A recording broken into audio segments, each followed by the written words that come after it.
Hello guys! Sa umagang ito, marami po akong lulutuin na mga ulam.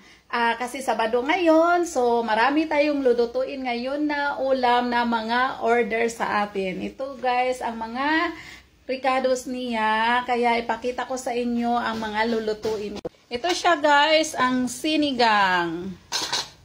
Yan ang mga sahog niya sa sinigang, ang kangkong, gabi, sili, talong, sitaw, okra, at saka yung sinigang mix with gabi.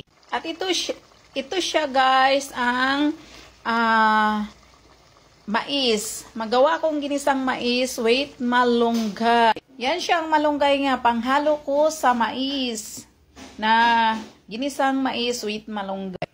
At magpapaksiw ako ng bangus, paksiw bangus, with mayroong mga gulay na ampalaya at saka talong. At saka mayroon din siya yan sa pangsahog niya sa paksiw. At ito din guys, yung pork stick. Pang pork stick binabada natin. At saka yung sahog niyang white onion.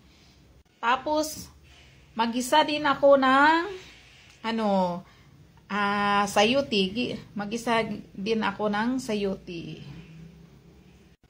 Yan guys, ang lulutuin natin sa umagang ito. Marami tayong lulutuin kasi marami pong nag-order sa atin ng ulam. Thank you guys. Love you all.